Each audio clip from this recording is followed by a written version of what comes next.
that I am today is I really wanted to try and come on the show today because I haven't done it for the last 2 weeks. No chance of being able to do it next week. So I was like, I need to at least do this. I don't take 4 weeks off. So I was like, let's get to the library early. Let's get through as many units as we can. And so I wasn't going to take breaks between units. And I'm sitting with a mask on because, we're in Canada and we take COVID seriously. So I'm sitting here in the library for trying to do 4 of these units of business organizations.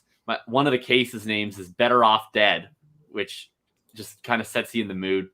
And right about midway through my 3rd unit, I recognize that I don't think I'm going to be able to stay standing anymore because I've just lost the oxygen flow to my brain because of this freaking mask. And that's pretty much been where my energy level is at, is I'm just grateful I'm breathing. So good to be with you, Shane and Chase. Oh, it's the only reason I'm jumping on tonight is because I haven't gotten to hang out with you in a month. It's got nothing to do with Chase because fuck that guy. I talk to him all the time, but haven't gotten to see you in a month. So I was like, all right. As much as I'm enjoying laying on the sofa and eating, chocolate cake, I should probably get up or go to sleep. And I just couldn't bring myself to go to bed at 8:30. Yeah.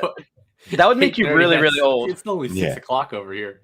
Yeah, that's even worse. It's only Although 4 it feels o'clock later. When we did the show since when I first got to Vancouver in the early fall, it was the same time, but it always felt way earlier because it was light outside.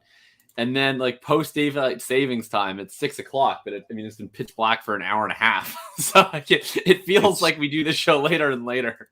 It's horrible. It's absolutely terrible. I don't believe in daylight savings. I think, again, it's a conspiracy by the left-wing media to make sure Donald Trump doesn't win the presidency. How are those things related? I don't know. I'm not sure. It checks out, though. It checks out. It really does. If you just go through all the squares, it checks every single box. There's some JFK stuff involved, too, Junior. It has to be, right? Yeah. And Jeffrey Dahmer while we're at it. I don't know what Jeffrey Dahmer has to do with any of this stuff, but yeah, that's just out of left field. Did you do a show sheet for this week? Because I have not clicked on it. Oh, I haven't clicked on it either, but did I send it? I think I sent it. Well, what's the point of a show sheet? We pick the same positions every week, and then Chase comes up with some questions that we weren't going to read. Chase, did I pick Miles Sanders last week? No, I didn't, right? Because I said I'm done with him. Yes, that's exactly what you said. What you said. And then he had a great week, and then what happened? Ow, my ankle hurts because I stepped on it. I used my ankle. Fuck you, Sanders. It's like clockwork. It's Is there anyone more cursed on earth than Miles frickin' Sanders?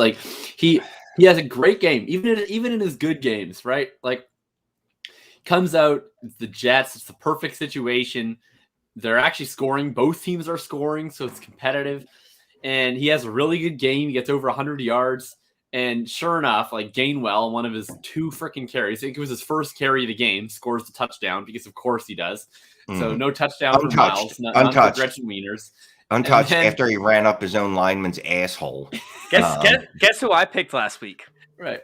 And then of course, he gets hurt because he's Miles Sanders. Just knowing he can't have anything good happen to him, even when it goes well and he scores 17 fantasy points. There's tragedy. I can't with that guy. I'm so freaking done with him. I actually do it.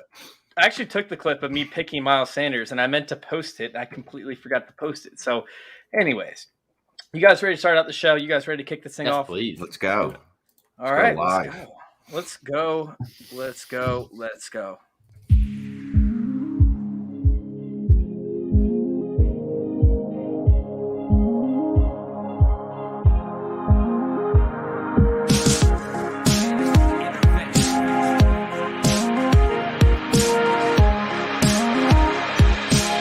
This is Fantasy Intervention.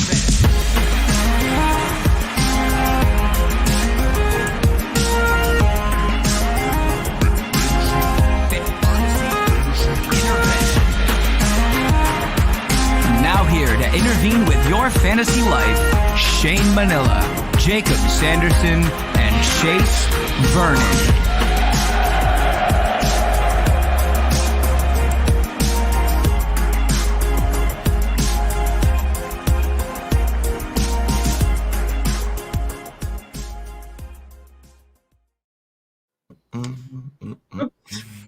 So I get a message from Jamie as we're going live, and I guess I accidentally put week 13 instead of week 14 on the YouTube page. But yes, it is week 14. Welcome on in, everybody. Is it? We got a week 14 to kick off. The Let's playoffs. go. Oh my God. I'm excited. Welcome on in, fantasy football discussion. Welcome on in, Jacob and Shane. Real quick, before we get the show started, let's go ahead and let everybody know where they can find you, just in case they want to look up some of your information, see why you're qualified. We'll start out with Shane down there. I'm just looking at my scores from last week. How are the qualifications? Jesus, Mark Ingram just shat all over himself. Gerald Everett, I think, had more fumbles and receptions, which isn't pretty impressive. Yeah, he had. Look, spoiler alert, I'll be talking about Gerald Everett later, but he had the worst game of all time by a tight end. He fumbled twice, one of them on the goal line, and he also dropped an interception, which he went off his hands, off of his foot, and into the San Francisco guy's hands. Just incredible. But I'm Shane. Did you know he had the most expected fantasy points of all of the Seahawks last week? He had 16 expected fantasy points, and he had 0.7 actual fantasy points. Oh, my God. So he was minus 15.9 or so. Yeah. Remember on your report card where you get, and it's like meeting expectations, developing to meet expectations, below expectations? Maybe this is a Canadian thing. I don't know. No. Yeah, we got those. Right. So where would Gerald Everett be? Like he wasn't even developing to meet expectations. You would get a note from the teacher like, "Why are you even trying with this kid at school? Like it's not worth it. Like, have you looked into a trade school yet?" And you're like, "He's 7." And you're like, "Trust me." Right. Whereas the Seahawks just say, "Have we looked into trading you?" Wait. So real quick, for expected points, does that factor in like touchdowns if you're not in like the end zone when you go to catch the ball? Like where do they cut off the expected points?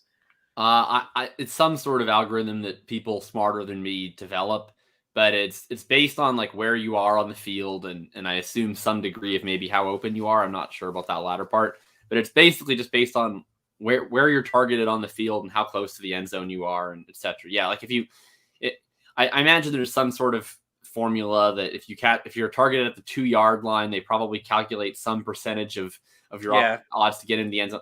I don't know. I don't develop these things. All I know is that Gerald Everett was real bad. Well, let's talk about developing things because we have the DOCE score. We have the DOCE score, which is being able to tell when to play pass catching running backs. And last week, the DOCE score didn't have a lot of running backs to play. I mean, Shane actually went and tried to look at the DOCE score and tried to find the players that would match up the DOCE score, and there was nobody because you had players like who was it? We had players like Gibson up against the Raiders, right? And you can't play him. Josh Jacobs, who was inside the top 20, when trying to find these players. And I'm pretty sure I took like the only one who absolutely went off. I took Kenny Gainwell last week. And Kenny Gainwell had himself a day. He absolutely crushed it. He had himself a day because that dude has just the most obscene luck. He ran up his own lineman's butt. No one touched him. Like he should have fell down. Absolutely no one even knew he was on the field. And then he scored a 19-yard touchdown. It was the most unimpressive rushing touchdown I've ever seen in my life. But anywho. Shout out to Cody Carpentier because Cody. He just had his podcast, right? And he actually talked about the DOCE score and how Devonta Freeman is actually going to be a play because he's been involved in the pass catching game. You guys can find all this stuff at fantasyintervention.com/DOCE. That's the DOCE score, fantasyintervention.com/DOCE. It tells you when to play pass catching running backs. So huge shout out to Cody over there. Freeman is happening, by the way. Devontae Freeman. Here's the thing, man. Devontae Freeman. I made fun of him. I mean, I've traded for him in leagues because at the end of the day, production is all that matters, right? Yeah. I truly actually don't care what you look like on the football field. You could be a rolling pile of garbage like Kenny Gainwell, but as long as you score, doesn't matter. Freeman actually looked like he had a little juice this week when I was watching the footballs. He actually didn't look too slow. Like, I don't want to say he looked good because that's a strong word, but he didn't look bad. I think he looks better because his competition in the backfield all year has been Latavius Murray and Lev Bell. And you look real spry next to those two chickens. Like I'd outrun Lev Bell. I could Would probably you know? out-rap Lev Bell, too. Okay. I challenge if Chase Lev Bell's watching, I challenge you to a 40 race and a rap battle. Shout out What do Lev you Bell. think Lev Bell would run right now if he had to retest in the combine? 7'9". What do you think that Zeke would run in a 40-yard dash on the injured knee? Because he looked like Phillip Rivers on Thursday night. He couldn't. He would collapse about the 30 yards, and then he would just collapse and fall to the ground and cry. Well, it's him and Corey Clement this week, so we got to see where that's going to go. Absolutely brutal. So, real quick, we got a score recap. Jakob, you're still in first place at 32. I'm at 28, and Shane is at 21. Got a little bit of a handicap there, Jakob. Of course, you're actually down a week and you're still clobbering us, but hey, it is what it is. We're going head-to-head this week. But let's go back to the DOCE Score review real quick, because the DOCE Score hit at a very high rate. In fact, the only team that was not great up against the DOCE Score, or did not produce a DOCE Score that was assuming the points that they should have given up, was the Detroit Lions up against Alexander Madison. And for some reason, the Minnesota Vikings did not use Alexander Madison in the receiving game whatsoever. I mean, he only scored like 6.4 points in the air in the receiving game. So moving forward throughout the season, is Alexander Madison going to be as easily relied upon as we thought he was going to be, replacing Dalvin Cook? Well, a couple of things. Cook practiced today in a limited fashion for whatever that's worth. So that's already scary. Two, no, I mean, yeah. Look, we didn't think he was Dalvin Cook, right? We didn't think he was going to get 7-8 receptions. We thought he'd get a few targets and he would give you 80% of what Dalvin Cook does, because he's like 40% of what Dalvin Cook is as a player. And then, he gets that 30% boost because there's no Alexander Madison behind him. So I'm still comfortable rolling him out there, assuming that Dalvin's injured shoulder that he had to be carted off the field for is all of a sudden fine to play 2 weeks later. He has 2 torn labrums right now. I don't even know what a labrum is. I'm not gonna lie to you. For a while, I thought it was a female body part, and I was very correct. So first time I heard that someone tore it, I was like, "Oh, that's terrible." Shane, you got to put the chocolate cake down. Get on Bumble and find out about some labrums, man. And yeah, apparently he's going to be he's apparently going to be back on the field this week. But if he's not, yeah, I'm definitely rolling Madison out there. Look, I don't expect him to get 30 points. If he can get me 15 to 20, I'm ecstatic. Yeah. I'm marking that down, by the way. I marked down the time for that. That's getting cut. I'm just giving you a heads up. I got nothing more to say than that. I can't beat that. But yeah, you're starting Madison unless Cook plays. Which, all right, so I can't imagine Cook's actually going to play, right? Like, I know it's an extremely important game. Obviously, they need to win like all their games, but it's a short week. Their next game isn't until Monday, so he's got 11 days to rest up if he doesn't play on Thursday night. Running backs also don't really matter. Cody is our Vikings correspondent here in the chat. He can speak to this, but I don't think that the Vikings lost to the Lions because Dalvin Cook was out. I think that they lost because Mike Zimmer is their head coach. Progress.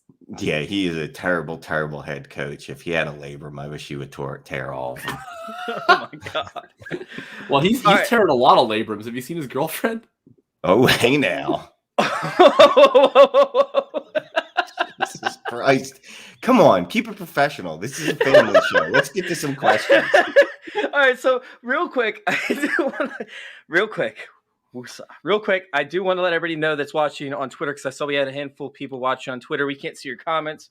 We don't even know what's happening over there, but you can move over to youtube.com/fantasy intervention. Once again, that's youtube.com/fantasy intervention. Move over to there. You can ask us questions on YouTube, line them on up. Make sure you hit subscribe while you're over there. We will prioritize the YouTube questions moving forward. So we just got to finish talking about the DOCE Score. Let's go ahead and move on to a couple questions real quick. We're going to start with Elena's. So in her elimination league, both Allen and Williams on the COVID list this week, which is absolutely brutal, of course, for the Chargers. Jalen Guyton, breakout week, anybody? But no, she needs to stream 2 plays with high upside. Beasley, Osborne, Julio Jones, Guyton, or Westbrook. Westbrook guy is my favorite. Look, we're going to talk about Julio Jones when we get to the wide receiver picks today. Yeah, I mean, certainly if you're looking for upside, I mean, I think that what we're looking at here is a random 5th round pick, a guy who was like the worst targets per routes in the NFL last year, a guy who you called Guy and then I don't think even spelled his name right. And then Cole Beasley. So like, obviously Julio Jones is your most upside option. Beyond that, I don't know, man. Well, so here's the thing. So if Williams and Allen are indeed both out, and this is the only way I'm doing it, I'll play Guyton. But they both have to be Shane, out. have you ever heard that targets are earned, though? I do understand that. But when you have no receivers and you're the only receiver on the field, you will get targets. I'm on Ross St. Brown. I was just about to say that. God, you took it out of my... I didn't say you're going to be good with him. But he's been in that situation the entire year, and this is like the first game that he was good. No. He's got a lot of targets. I mean, his numbers match, I think, Rondell Moore's. It's just that he's done it in a much better advantageous situation. But it's Julio definitely. Snap. Yeah, I know. If Julio is on the field, no way you're not playing Julio. Guyton, if both Allen and Williams are out, otherwise, and it's not upside, but I guess Beasley. Yeah. I'm sorry. What's wrong? I'm definitely not. Now, if Julio's not playing, I will play Nick Westbrook-Ikhine. Wait. What's wrong with Osborne? KJ Osborne's somebody that has earned targets in the past. Sure, he hasn't been a focal point of this offense, but this offense is so hyper focused on Dalvin Cook and Justin Jefferson and Adam Thielen and Tyler Conklin. I mean, I don't think KJ Osborne's bad. He's just a rookie. Now he's getting a chance to shine. I think Osborne is the other guy here. Second year, he just basically had a red shirt. I'm sorry. Yeah. You're right. I'm sorry. I'll take Osborne over Beasley. Yeah, I forgot Adam Thielen's ankle. It needs to be replaced. So I'd go with KJ Osborne because you're thinking Justin Jefferson can't have 30 targets in a game. I think he can. I think he can. I think he can too. Here's the thing: Osborne played that whole game without Adam Thielen last week, and what'd he do? He got 7 targets for 47 yards and a touchdown. All right, so run him out there. I don't mind the Osborne thing. I do think he's lower upside than Beasley just because of the game environment there. Like that game has the highest total on the slate. You could expect Josh Allen to throw 40 passes in that game, and Beasley plays a lot more in that kind of script, right? His snap counts really fluctuate. When they're playing from ahead, he doesn't really play much. You saw this on the Monday night game. Gabe Davis is their run blocking receiver. And so in that game script, right, you're going to see more 2 wide receiver sets with Diggs and with Gabe Davis. They're not going to be running on Tampa Bay, and they're going to have to play all game. You're going to see, I think, more that 3 wide receiver look. It's going to be Beasley's going to be out there 90+% of the snaps. I could easily see Beasley having one of those 12 target, 9 catch, 75-yard games. I don't know if that's upside, but maybe in a full PPR, it's upside. Yeah, so I think the consensus, Helena, is it's definitely Julio, and I guess we're leaning Beasley. If Julio can't go, then some Osborne can get thrown in there. Osborne over Guyton for me. Yeah. All right. And not Westbrook guy. Yeah. Let's go ahead and hop on to Dave's question. He has Patrick Mahomes and Taysom Hill. Is Taysom Hill a sneaky good play this week? Are you guys rolling out Patrick Mahomes over Taysom Hill? Well, I don't think Taysom Hill's very sneaky. I mean, he scored like 26 fantasy points with 4 interceptions last week. So it's pretty impressive. It's damn impressive. That is impressive. So that's incredible. First thing about Taysom is that he is a little bit scoring system dependent. So like if your league has settings for rushing first downs, I mean, then he's just absolutely incredible. If you have 4-point passing touchdowns, he's definitely better than if you have 6-point passing touchdowns.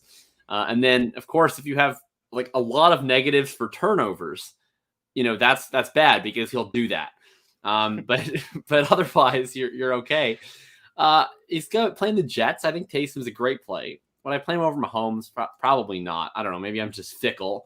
But I mean, last time they played the Raiders, didn't Mahomes have 5 touchdown passes? So I'd probably play Mahomes. Yeah. You can look that up while you're looking. I just know that Mahomes has been exceedingly average since that Raiders game to the point where it's just obnoxious, and I think it might be purposeful.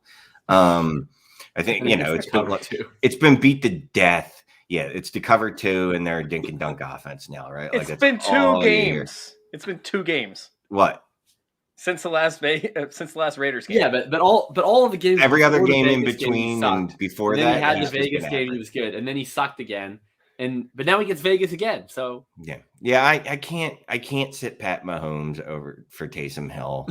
If you did it, I wouldn't yell at you and call you names because Taysom is going to get you 20 points. I mean, it's just going to happen because as bad as he is as a quarterback, he's an excellent H-back. And he will take off and run. H-back is an old person term for running back, Jakob. I'm more H-back is, Chase. But no, I'm not. I can't do it. I can't sit Mahomes. You never watched Navy, bro? No. I can't sit Mahomes, especially assuming this week is either a playoffs or it's a game to get into the playoffs. I couldn't live with myself personally if I don't make the playoffs because I sat Patrick Mahomes and started Taysom Hill. Like that would be the final nail in my coffin. Could you imagine us having this conversation 2 years ago? If someone was like, in 2021, you're going to be on this show and you're going to be discussing whether or not to play Pat Mahomes or Taysom Hill. Taysom Hill, who was the backup to not only Jameis Winston, but also Trevor understudy Siemian. in a Broadway production of the Book of he Mormon was at the time. I think it was the backup punter at that point. Here's the thing, right? But I like the question because at least Hunter's showing that he's not, or Dave's showing he's not. Look, names don't mean anything at this point, right? Yes.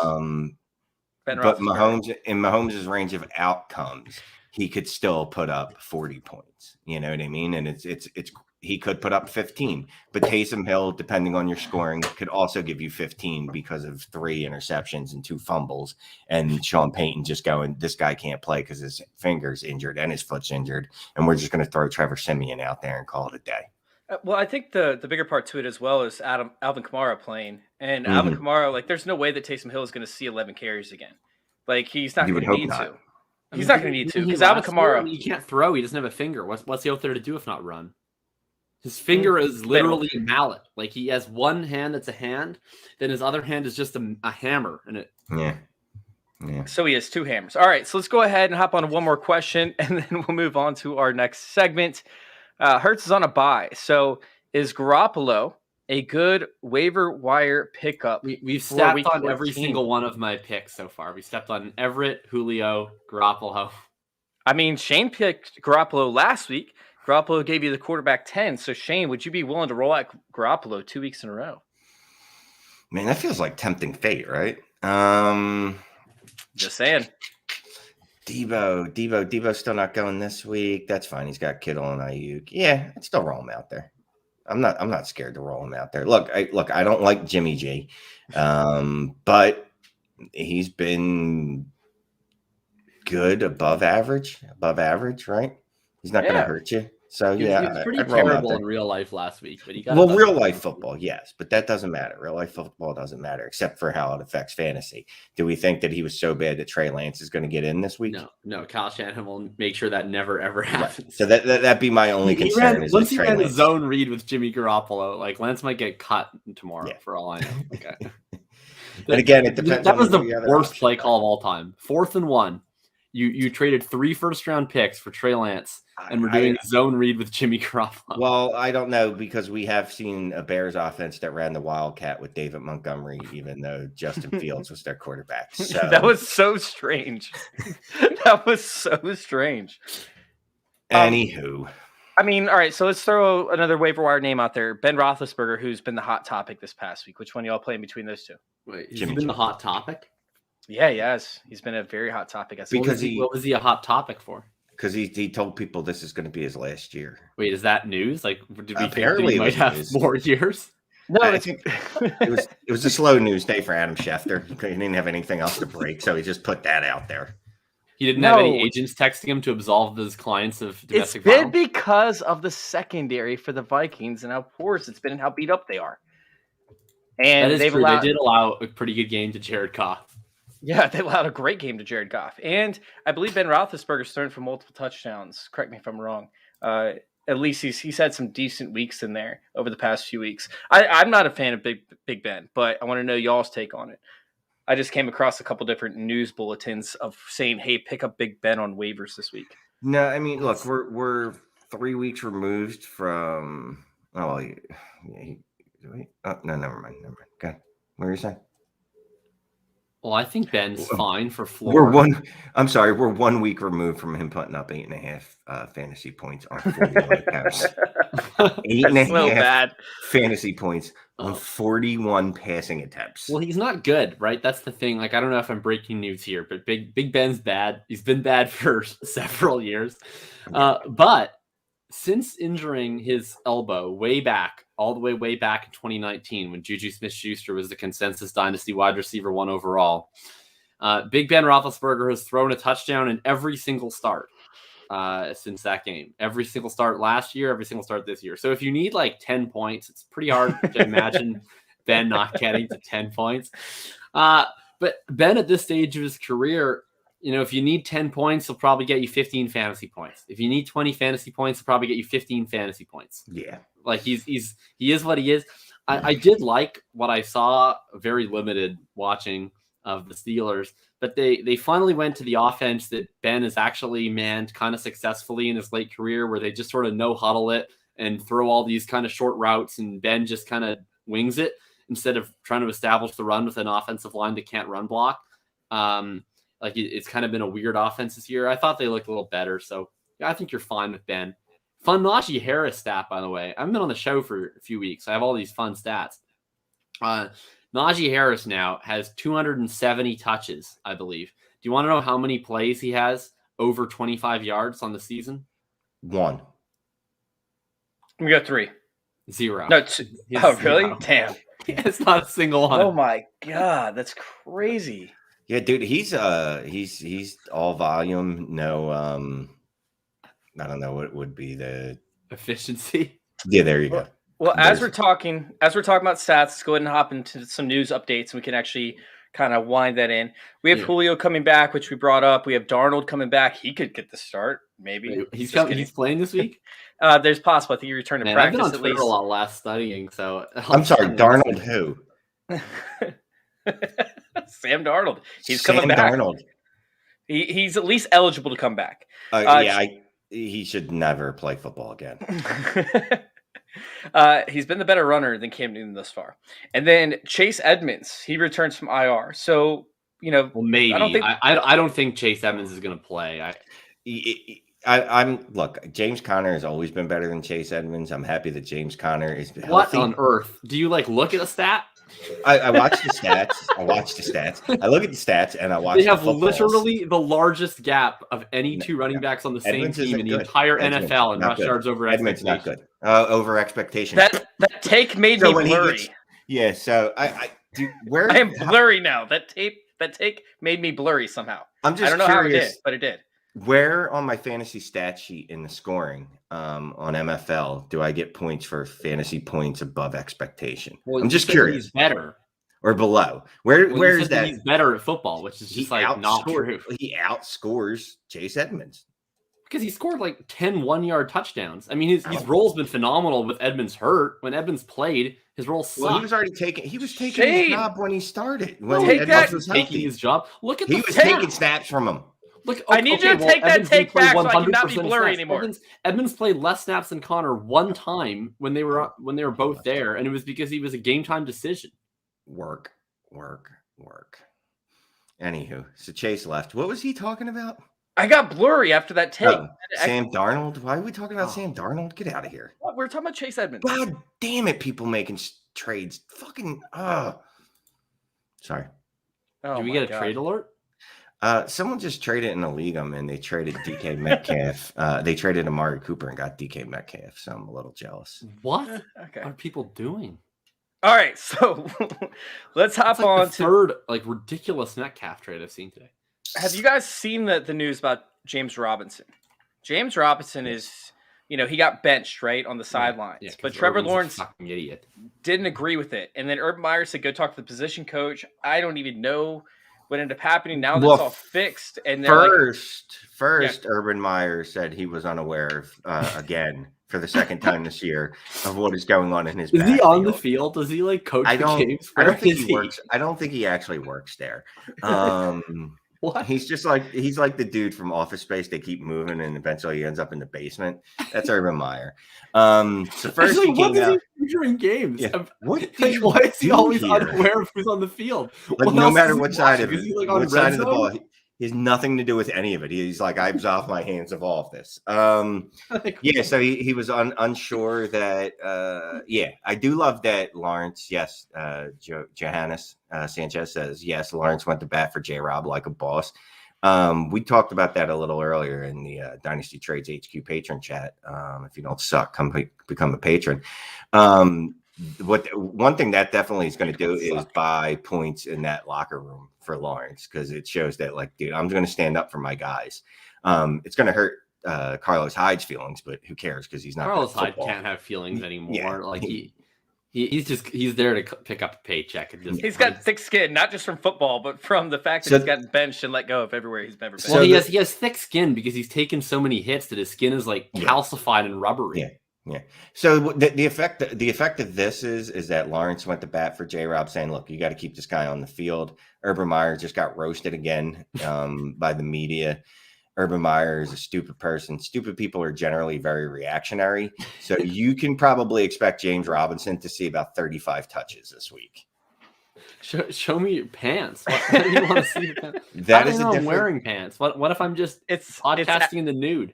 That's what I did one time, and Axel calls me out now every time to make sure that doesn't happen. So yeah, Axel's a loyal listener. If you want to see me in my pants, you got to check out johnsonly.com, and that's a different kind of live stream that I do. Oh my god! All right, so James Robinson, though, let's go ahead and talk about James Robinson. Yeah. Is this somebody that you must rule out? Because we actually had a question about this last night, and we really weren't able to accurately answer it. Like, is he somebody that you must roll out every single week now that he's gotten the back of Trevor Lawrence? Or has this kind of not changed anything? Is it matchup dependent? Where do y'all sit? I mean, he's a I hate this term. He is the only back that gets touches in that backfield, right? Except for last week when he fumbled, which was the second week in a row, which is probably why, he saw a little bench time. But yeah, I'm generally going to roll any running back that's a starting running back that's not Rex Burkhead. That's going to get 15 touches. I'm going to roll that guy out there. Have you guys seen the state of running back? Like, it's like that feels like a first world problem. Like, should I start James Robinson? Like, should I bench James Robinson? Like, for fucking who? I mean, if you're living in the lap of luxury, maybe you can bench James Robinson. But I mean, what? There's 8 running backs that are left standing at this point, and now all their backups are hurt. Like, if I have James Robinson, the guy's going to be in my lineup. I don't think I have a choice. Jacob, real quick, just a question for you: Ezekiel Elliott or James Robinson? Which story are you tying on? Depends on Pollard's status. He missed practice today with a foot injury, but what I've seen from Dallas reporters is that, quote unquote, he's fine. So I would expect Pollard to play, but I don't know, something like 60-40. So if Pollard's out, then I would definitely play Zeke, because I don't imagine that Corey Clement is going to be getting a lot of carries. And I mean, it's the running back position, right? So even if Zeke is like a shell of himself, who himself in 2021 is already a shell of himself, but he's like an injured shell of a shell, then if he gets 95% of the snaps without Pollard, it literally doesn't matter if he's able to run forward. Like, he'll get 8 catches and 20 carries and probably 2 touchdowns. Otherwise, I'd still be fine playing Robinson though. But if I'm gonna play a running back who's gonna get all the touches, give me the Cowboys back, not the Jaguars back. I'll take James Robinson over Ezekiel Elliott right now. Okay. In every format. So we do have questions building up. So I want to make this last little piece of, I guess, news or hot topic right now. A quick, answer. But we have Kyle Pitts, right? And don't leave, guys. We're going to get your questions in there. We have Kyle Pitts, who's been a hot topic today. Everybody's been talking about him. His, stock has been up and down over the past couple weeks. Because we have... we have over the past 6 games, he's given you 10 fantasy points, I believe, maxed out. He's seen a decent amount of targets, but he's doing nothing with those targets. He's had a max of 4 receptions, a max of 62 yards, and he's given you really nothing over the past 6 weeks of the season. Meanwhile, his upcoming schedule's up against Carolina, San Francisco, and Detroit. He's actually been good up against tight ends, believe it or not. So is Kyle Pitts somebody that you're willing to roll out in these matchups, or is he somebody that, hey, he's seeing double coverage on almost every single snap? It's insane. He's seeing the highest rate of double coverages of any tight end in the entire league. So is he somebody that you're willing to roll out, or is he somebody that you might want to fade as we close in on the end of the season for redraft, obviously not for Dynasty? He's getting 6 to 7 targets a week. I'm rolling him out there. Like there's wide receivers. That's decent for a wide receiver. For a tight end, that's damn near orgasmic. I know he hasn't produced, but we don't chase production, right? We don't chase the points. We chase the process, and the process is if you're getting targets, you're getting snaps. Eventually, it's going to break right for you. So that's what I'm going to do. I'm going to follow those targets and still roll Pitts out there. And again, it comes down to choices. Who else are you rolling out over him? Do you have Dawson Knox? Okay, maybe it's a conversation. Do you have Pat Freiermuth? No. Ricky Seals-Jones? Probably not. You know what I mean? No, Gronkowski? All right, I'll roll Gronkowski out over him. I'll take Pat Freiermuth, depending on the matchup. Yeah, I just that's the thing. I don't know who else. Right, like if you took Pitts, assuming you didn't trade for him mid-season or something, like if you drafted him and he's still in your team, then you probably weren't prioritizing tight end 2, or if you were, then you're bad because you spent like a 5th round pick on Kyle Pitts, so you probably should have been doing that under the assumption that he was going to be your tight end 1 all season. He hasn't scored a lot of fantasy points, but in terms of whether you should start him, he's still a tight end 1. He's like a shitty tight end 1 for where he was drafted, but he's still a tight end 1. Projecting forward, like Shane said, the usage is good. He's 6th in targets. He's 6th in target share. He's 3rd in receiving yards among tight ends. He scored 1 touchdown. I don't know. I guess part of that is just sheer bad luck. Part of that is that Atlanta's offense sucks, and so nobody scores a lot of touchdowns. Big part of it, I think, is that Ridley being gone really hurts him. There was no one there outside of him and Ridley anyway. So it's not like competition for targets was a problem. Him and Ridley had access to all the targets that their hearts desired. And now you take away Ridley, and your other options are Russell Gage, Olamide Zaccheaus, Tajay Sharp. The defenses don't care. They're not going to pay any attention to these guys. So he's in a tough spot. I'm not anxious to roll him out, but yeah, like Chase and Shane were saying, if you have someone like Knox, who's in a 52 total game, I'd probably play Knox this week. Freiermuth, no, I wouldn't be interested in Freiermuth. Freiermuth is like the opposite of the Pitt situation. His usage isn't that great. He doesn't get a lot of yards. It's just he's been running super hot on touchdowns, and Pitts is getting yards. He's just not getting any touchdowns. Am I going to bet on the guy just continuing to get touchdowns every week? Not really. So. It's almost every single week though. It's 4 to 5 weeks. He has 5 total touchdowns in the past 5.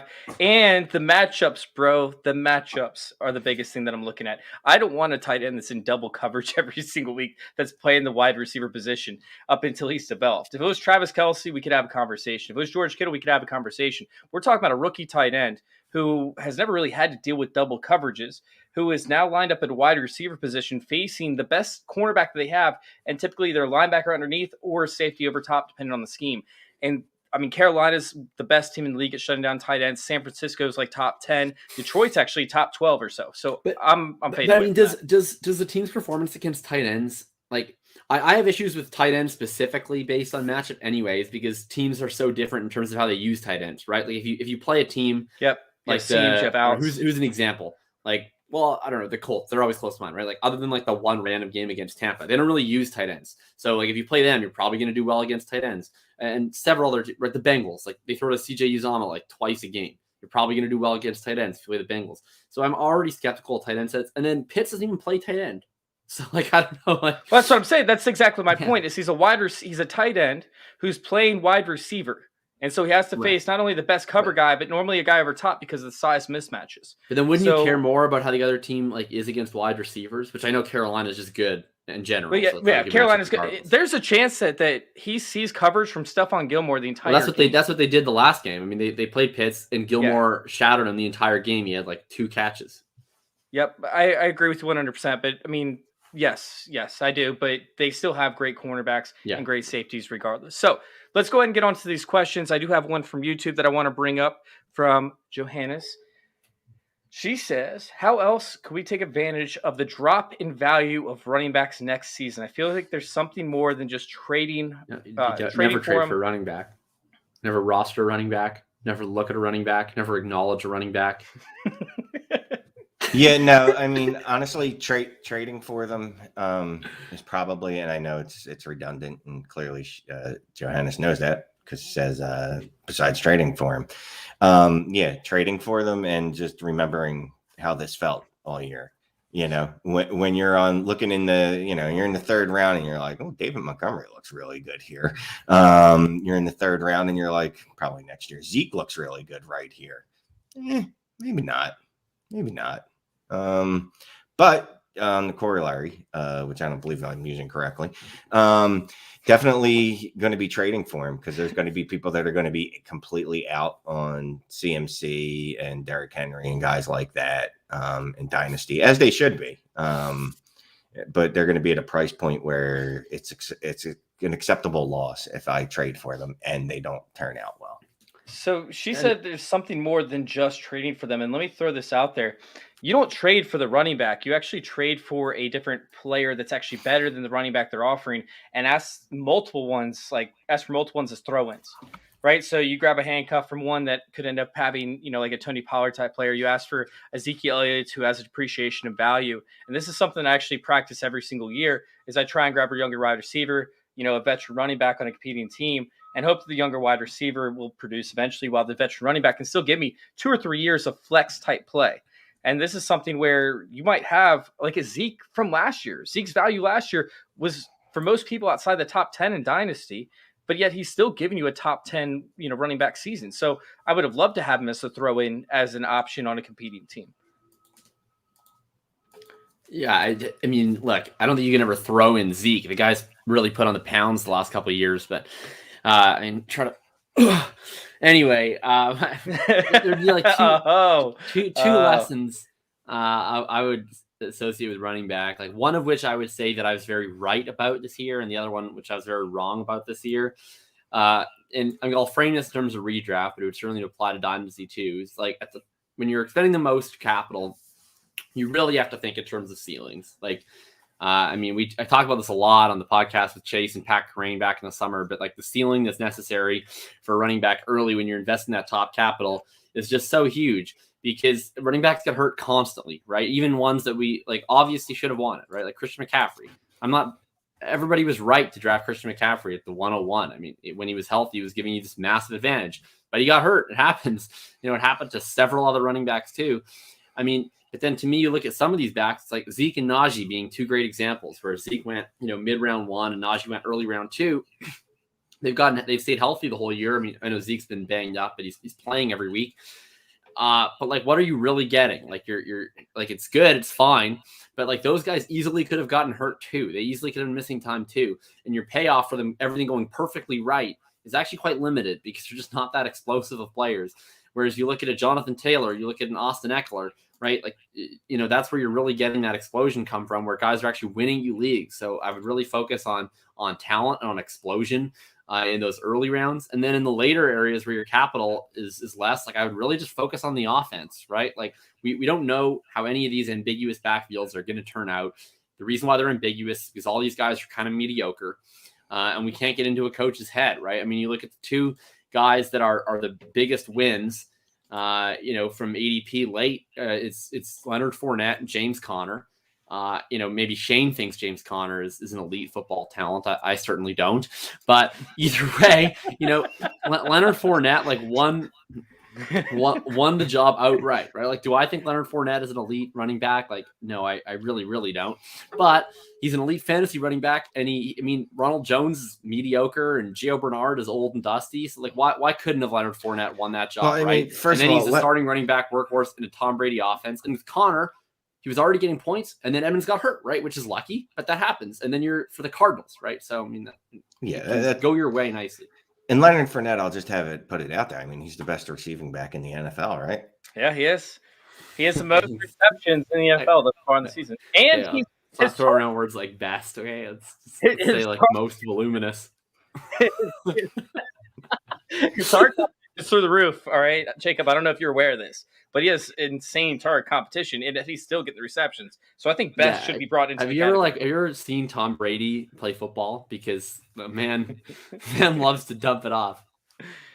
Steve Vagliano asked this question many hours ago. Is Ezekiel Elliott or Henderson Jr. a bad play? Well, Hendo Jr. Really? You're going to hop up right before I switch over to the questions again. I just wanted to track that one just to keep an eye on it. But Henderson didn't practice again today, and they promoted Mekhi Sargent again to the active roster. All right, let's hop on to some of these questions because we're definitely running behind. We're going to try and make these simple, quick and simple. Yeah, because you got me for 11 minutes and then I'm out. All right. I'm going to be the same, man. I got to go read 3 more chapters about securities law. All right, did we already do this one? No. Pick one, Foreman, Ty Johnson, Darrell Williams, or Michelle this week. Sony Michelle. Upside. Yeah, Sony if Hendo doesn't go. I'd play Sony if Hendo does go. Like, for all we know, Hendo, or like I when you hate Hendo, I mean, we don't know if he's active. We don't know if he's actually going to play. If he's going to play, we don't know if he's the starter or if it's a committee. And at the very least, like at most, all these other guys, Ty Johnson, Foreman, Darrell Williams, at best are one half of a committee. And I think Sony Michel at worst is going to be one half a committee this week, but he's in one half a committee on the Rams, not on the Jets. So I like that. All right. Do we really think that Cook plays tomorrow? No. Also lost Thielen. Do I roll with Julio, Osborne, or Robbie Anderson? No Julio. On Cook. Robbie Anderson's still in the league. And Julio is my answer. Yeah, it's Julio by a lot. Julio, yeah. All right. Should I pick up the Browns or Bengals defense? I have the Rams. Also, Guyton, Claypool, Gallup, bench 1. Well, I'm going to bench Guyton out of Guyton, Claypool, and Gallup. Yeah. I would... Or is he saying bench 1 out of Knox and Schultz? No, bench 1 from Guyton, Claypool, and Gallup. I think pick one of the tight ends and bench one of the wide receivers.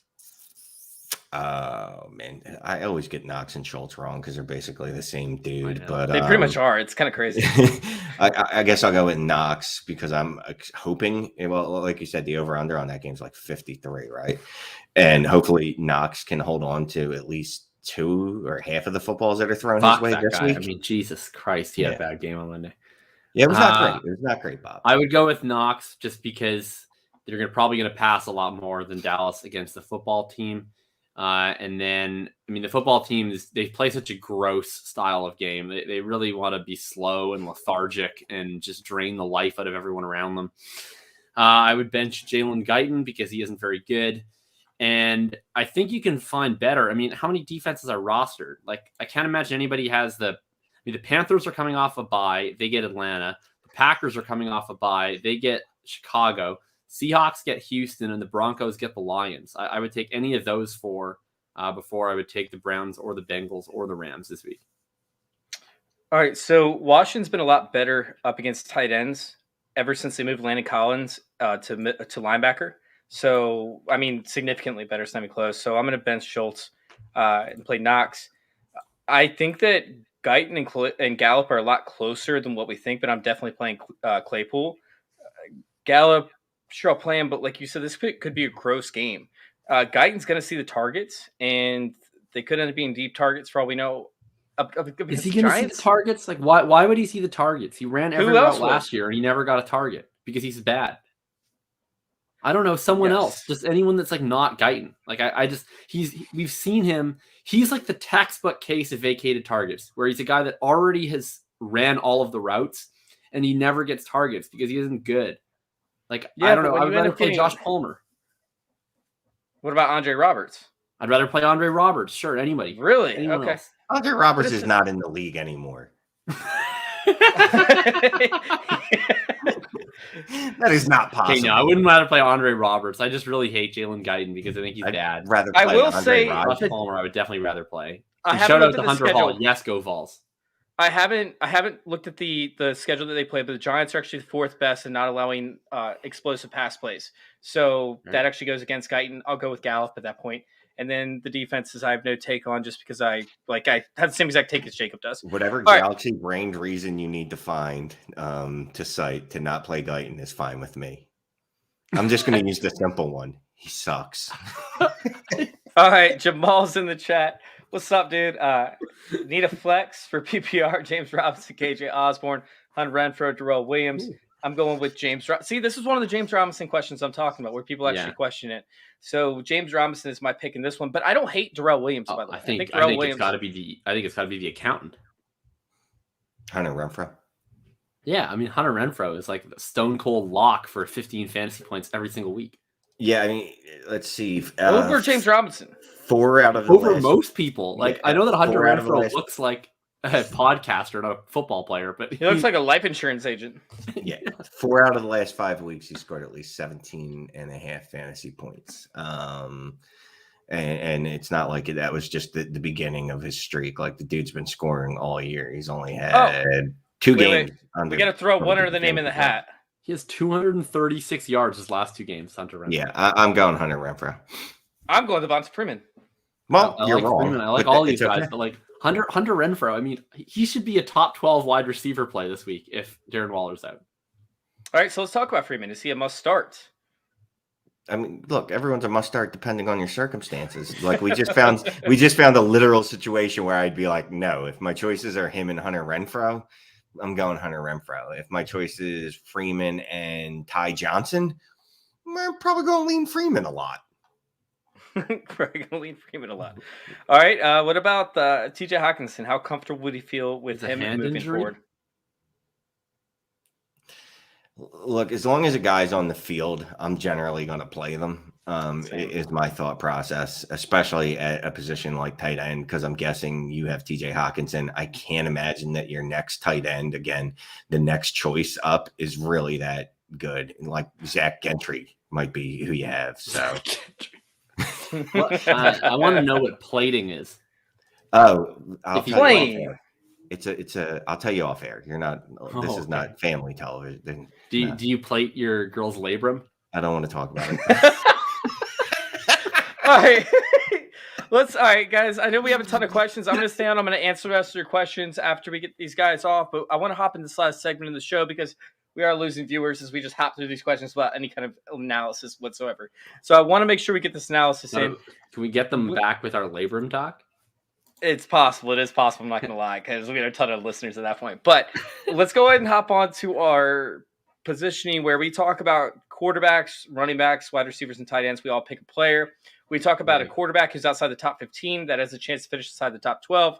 We all pick a running back outside the top 20 and a wide receiver outside the top 20 that has a chance to finish inside the top 12 and a tight end who is outside the top 15 who has a chance of finishing inside the top 12.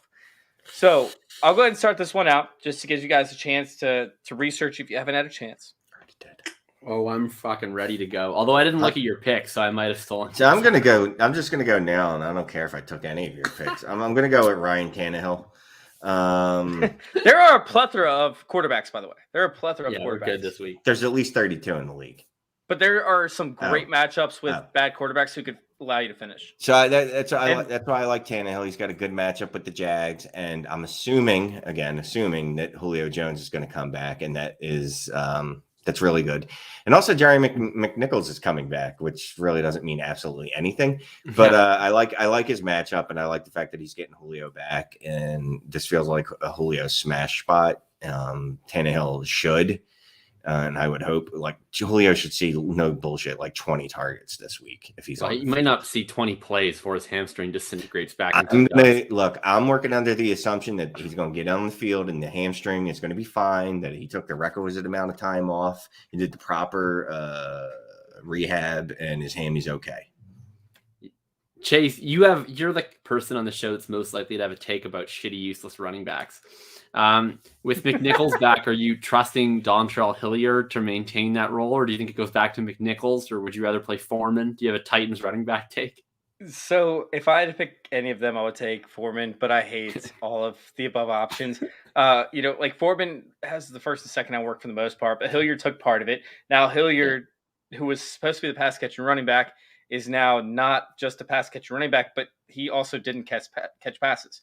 So now you have Jerry McNichols, who is just the pass catching running back, coming back and possibly taking over a role, not just on third down, supposedly, but on first and second down as well. So we don't know what the fuck's going to happen. And I'd rather not play Russian roulette as the fantasy playoffs are, sitting there on the edge. I'd rather not play anybody in these matchups. So you play all three, and then you watch Deer Hunter as your day unfolds. Oh my god! All right, so I'm going to. Some people will get that joke and they'll think it's funny. Other people are wondering why I'm talking about deer. Stop. Anyway. All right, so my pick is Jim Garoppolo. Jimmy Garoppolo is pretty bad. He's not good at running the zone read. He's so incapable of moving that he got tackled for a safety.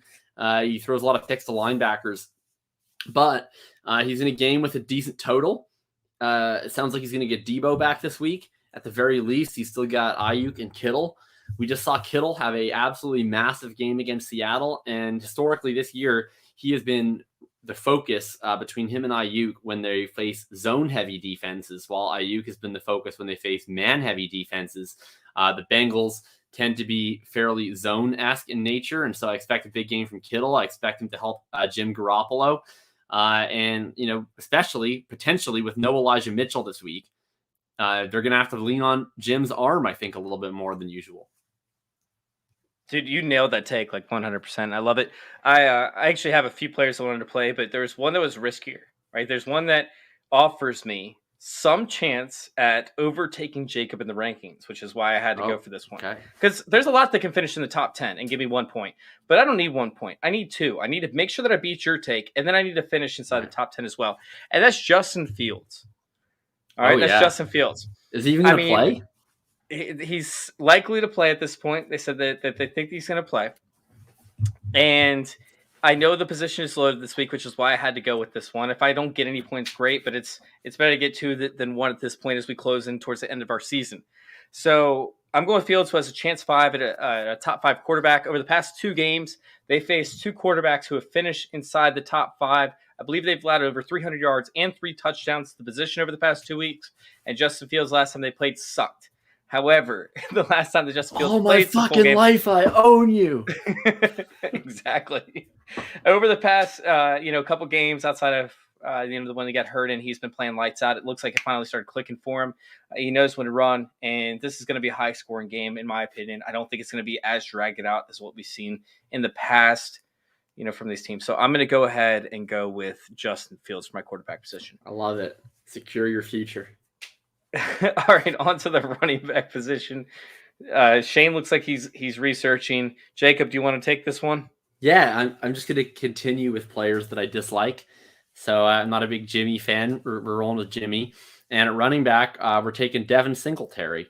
I think that Zach Moss will be inactive once again this week. It's been pretty clear what games that they want to phase him out, which is essentially if you're facing a team that is not susceptible to inside runs, then Zach Moss isn't part of the game plan. So he was healthy and active against Pittsburgh, healthy and active against New Orleans. He played, but he basically didn't play against Indianapolis, and now they face Tampa. So I expect it to be just Singletary and Breida this week, and Singletary is the passing situation back of those two.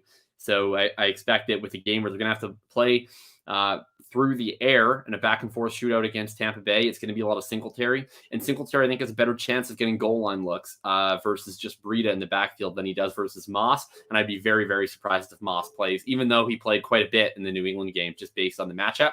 So give me Singletary. I'm expecting 5-6 catches and potentially some goal line work this week. That's a shocker. Like, that's a straight-up shocker from you. I don't think that I've ever seen you take Devin Singletary's side on any occasion, anytime, any place. I've never seen that happen. This is a first. I need to go ahead and write that time down because I didn't even take Devin Singletary, and I thought about it.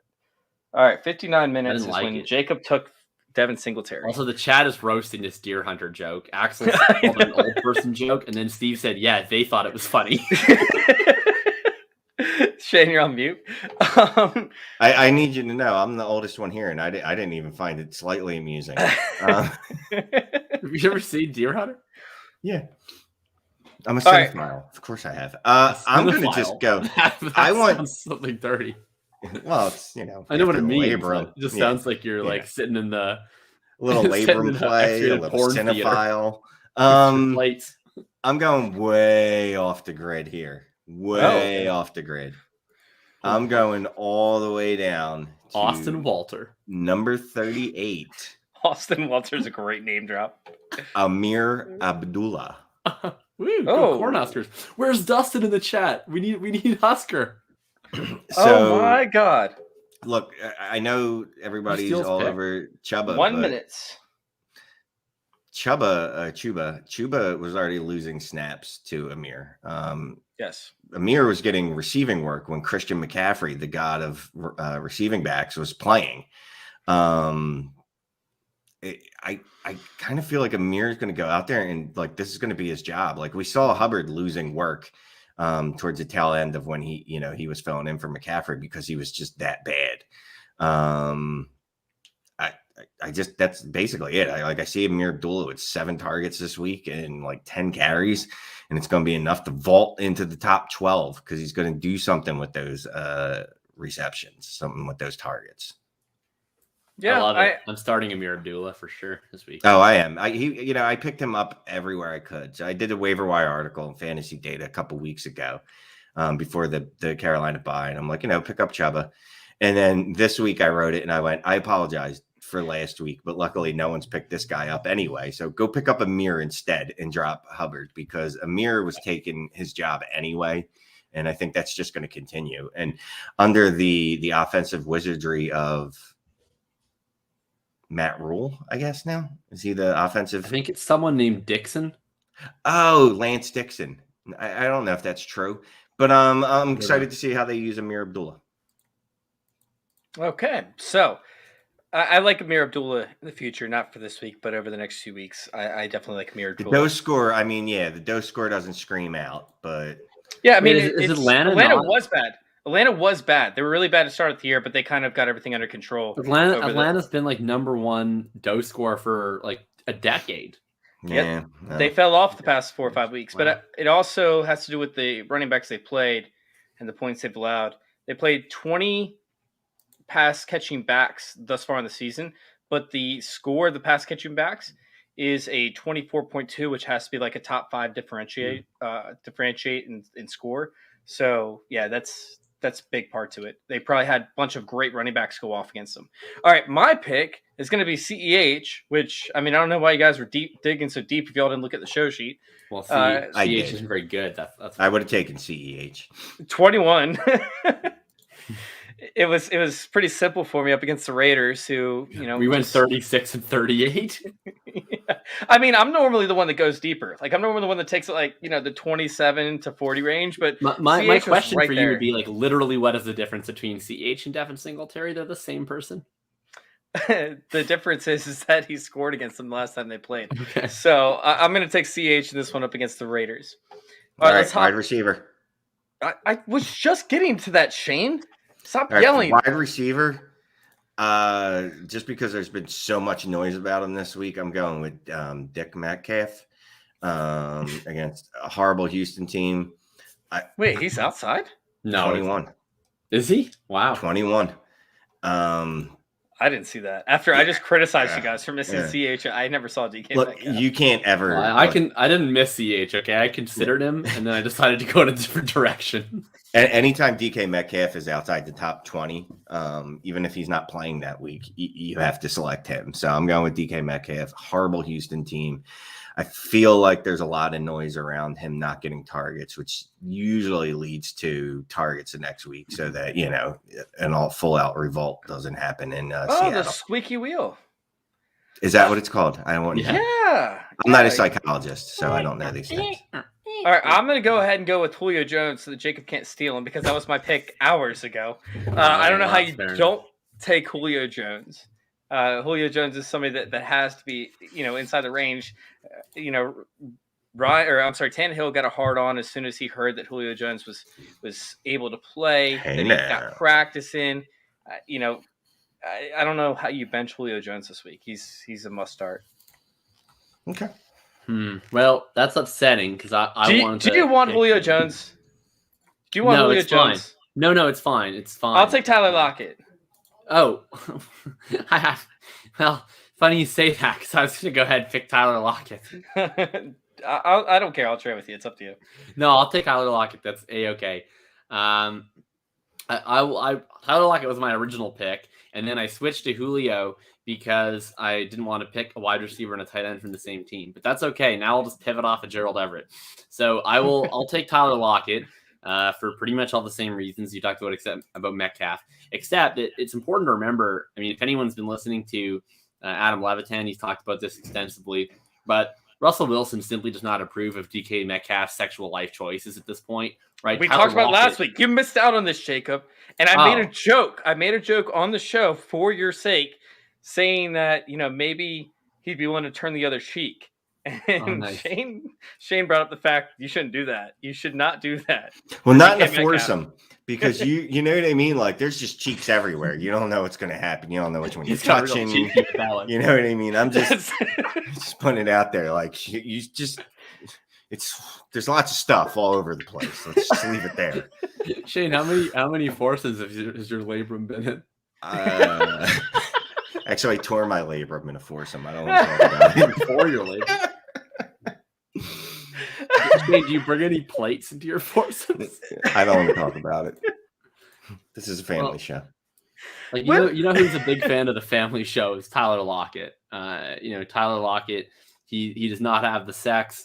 He has the prayer, and I think that he'll continue to spread the good word down in a nice red state in this game against Houston.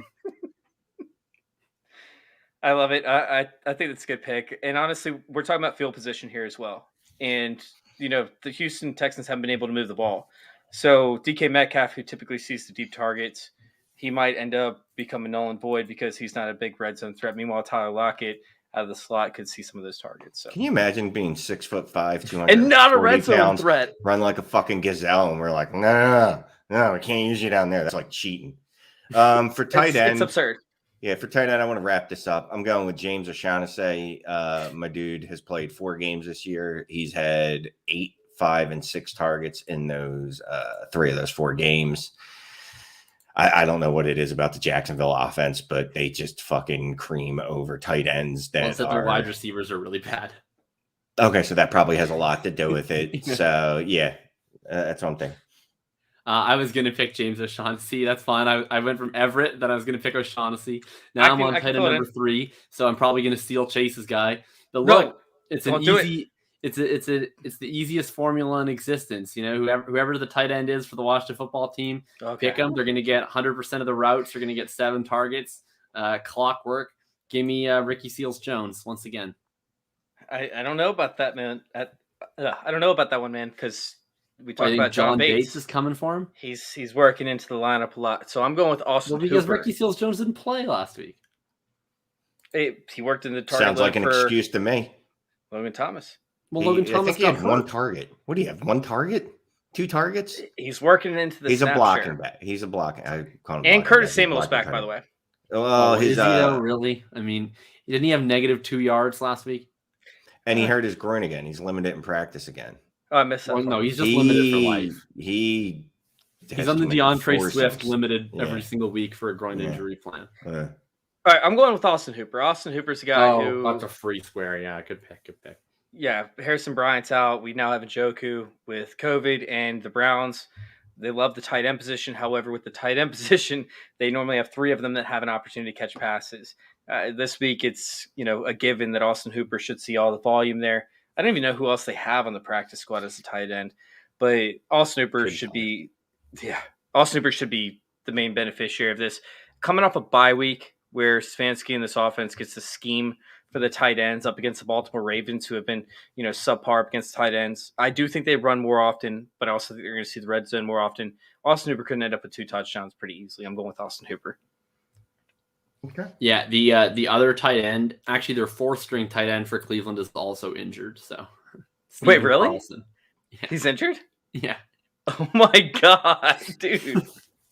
Oh, I stopped listening. Who's injured?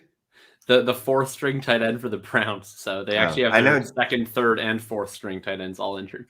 Yeah, David Njoku. Well, David Njoku's not injured. He just has the COVID. Well, it's the same thing. Not gonna play. See it in his eyes. Oh my god, this See it comment. in his eyes. Hunter Hall says Adams is out for the Seahawks, so I picked up the Yes. Browns. I wouldn't worry about Jamal Adams. He's actually quite terrible, so him being out probably makes the Seahawks slightly better. Downgrade for Brevin Jordan. They've already hit the amount of rates that Jamal Adams has had to play deep coverage in from last year. They've already hit that from in this year compared to last year, which is absolutely absurd because that's not where Jamal Adams' strengths lie. Like he's an inbox defender, so it's absolutely absurd. That's how they're using him. But let's go ahead and let's get you guys out of here. And if y'all have questions in the chat, stay. I'm going to answer all your questions to the best of my ability. Let's go ahead and start out with you, Jacob. Where can we find you? Yeah, you can find me on Twitter, FF_RTDB. This was nice to resurface quickly above the air like a scuba diver. I've been going down and in the study zone, came up, got a quick grasp for air tonight. It's nice to see you too. Nice to see everybody in the chat. I miss you. I love you. I'm really sad that Dustin wasn't in the chat tonight because we talked about Amir Abdullah, and it's not very often we talk about Nebraska football players on this show, so it's just unfortunate. Anyway, you can find me on Twitter, F_RTB. You can find me normally writing every week for Player Profiler. I will be back, not this week, but next week with my weekly column. Then you can find me also not this week, but next week with my regular show on Fridays, the Full Tilt Dynasty podcast with Big Billy and Tom. They will be at it for sure this week. And then you can find me in the Bulletproof Discord where I'm still reside. I don't check it. Do a ton of content right now with exams, but I'm certainly there. So if you sign up for Drew's Patron in the Discord, you can get your access to me, which I imagine that's everything that you want. And then I'll set up an OnlyFans if you want a different type of access. But for fantasy, you can do it through the Bulletproof Discord. Talk to Shane about that. Mine failed epically, so Shane's the king of the OnlyFans over Thanks, here. Hunter, by the way. Yes, go Vols. The Tennessee Volunteers.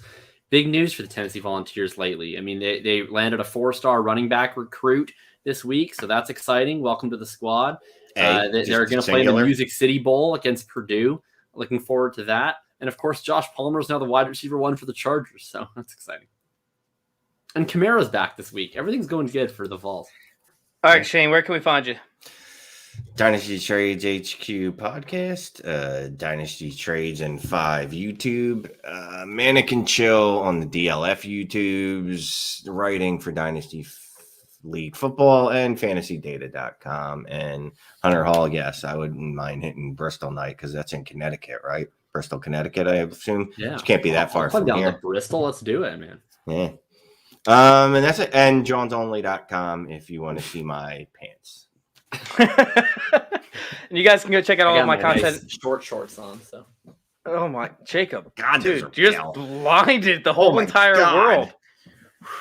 I don't think you guys understand how much it rains in Vancouver. Like, we don't really get a lot of sun. Oh god, it's like Seattle or something. All right, you guys can go check out it's like 2 hours north of Seattle. You guys can go check me out over there at FF_intervention on Twitter, at JoinOurCircle_ on Twitter. You guys can go find all of our articles at fantasyintervention.com. And, of course, the DOCE score, the dump-off containment efficiency score, over there at fantasyintervention.com/DOCE. Once again, that's fantasyintervention.com/DOCE. Help you find pass catcher running backs. You guys can also go check out our articles over there at trophysmack.com. We're over there at the Smack Zone. That's right, the Smack Zone, where we actually have articles available where we just talk shit to you and tell you why you're bad at fantasy or why your league mates are bad at fantasy. And it's a blast. It's literally like you're just talking shit to league mates the entire time, but it does have, some emphasis medicinal to it. Values. Yeah, also, you guys are total goose, by the way. Bristol, Connecticut is where ESPN is located. Bristol, Tennessee is where the NASCAR racetrack is located. That's where they played that big game with Virginia Tech. Yeah, I wasn't even listening. That drive is a little further than Connecticut for me. So, yeah, we'll have Hunter, to see. I got you covered, man. The Canadian is the only one that knows about NASCAR in the show, apparently.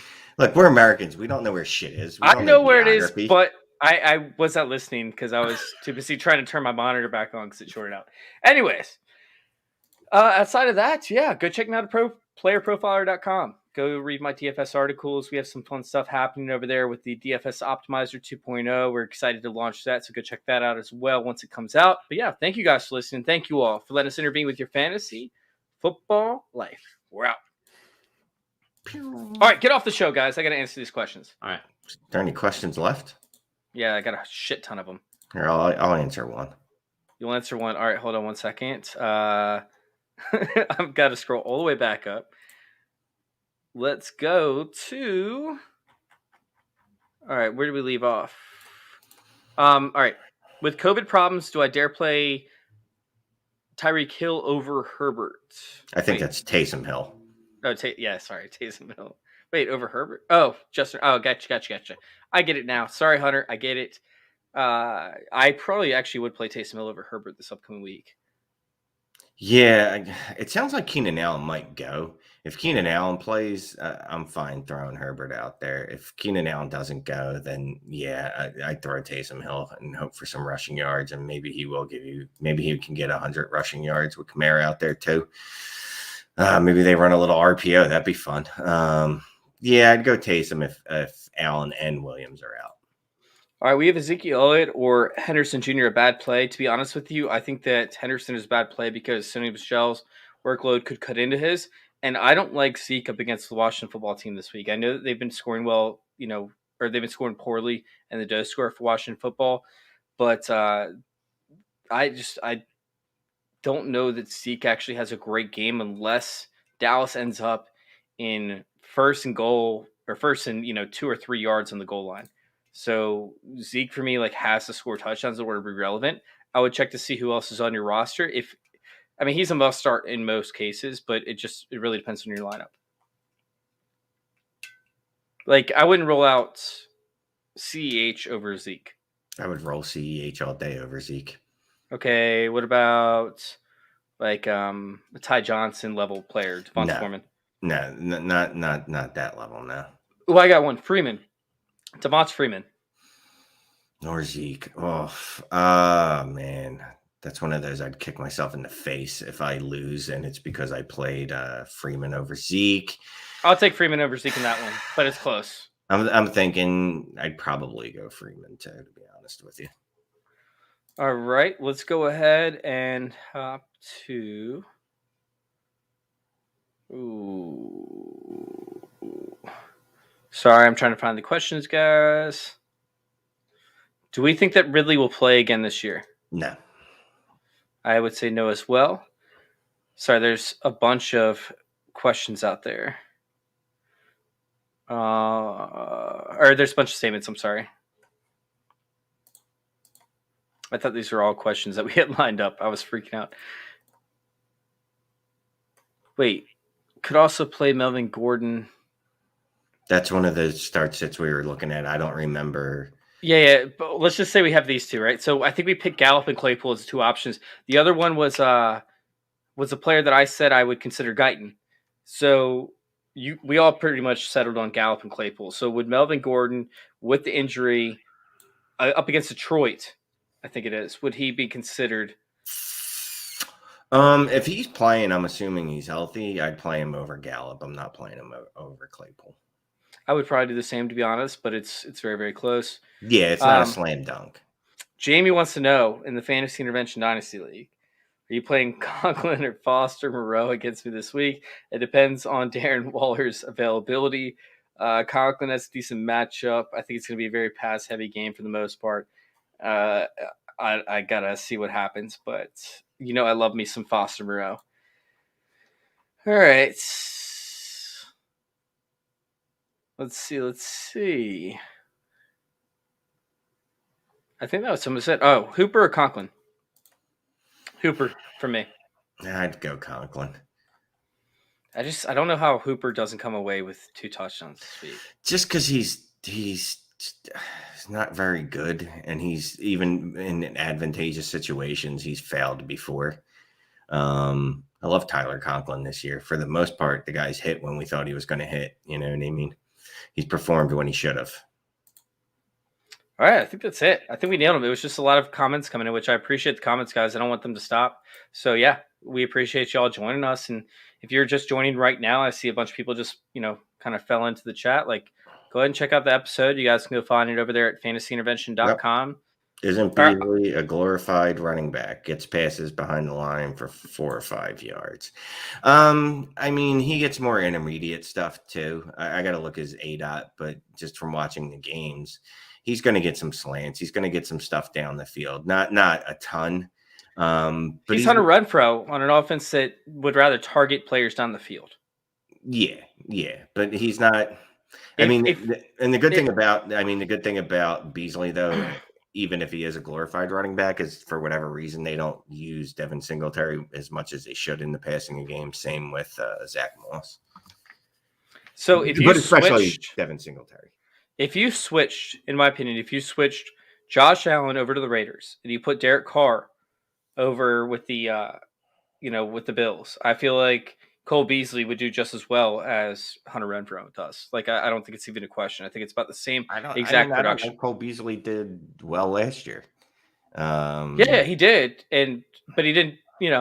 Obviously, the situation. If we're being honest, I mean, everyone's underperforming Buffalo this year from what we expected. Stephon Diggs, Emmanuel Sanders, I mean, all of them. Gabe Davis has taken a step back. There's not anyone on that offense that I go, oh yeah, he's done what I hoped he was going to do. Yeah, I We got another question. All right. Wait, who is this? Ben Fisher. What's up, Ben? All right. Tyler Lockett or Elijah Moore, non-PPR, and Moore now questionable. Yeah, he popped up on the injury report today. I didn't see that. Yeah, missed that. Remember, I mean, and just what I've noticed a lot this year is Wednesday seems to be the clearinghouse day for every injury that they can think of. Players get hit with. Be concerned, obviously, if it comes to Friday and they're like, oh, yeah, now there's definitely like he didn't practice and he was limited. All that said, I love Tyler Lockett's matchup. So I'd probably be going Tyler Lockett. Yeah, I think I'm going Tyler Lockett, like, regardless. Like, the Saints, I know you can't run on them, and Elijah Moore's going to see some garbage time play. Like, that's the biggest thing is the garbage time play can make up for every take that I have on this one, and make it terrible. But Tyler Lockett, I feel like they're going to see short field positions. We talked about that, during the show. I feel like he's going to see plenty of opportunities in the red zone, and I feel like he could end up giving you, once again, 2 touchdowns, 60 yards, and you're golden with Tyler Lockett. It's just one of those matchups. With that being said, I'll take Tyler Lockett. Elijah Moore, I still want to start, but if it's between those two, I'll take Tyler Lockett. All right, you ready to get out of here? Thanks, guys, for tuning in. We'll see y'all next week. Make sure you guys tune in to the Sunday morning show at 11:30 over there at Fantasy Football Discussion and YouTube.com/fantasyintervention. Thanks for tuning in. Talk to you later.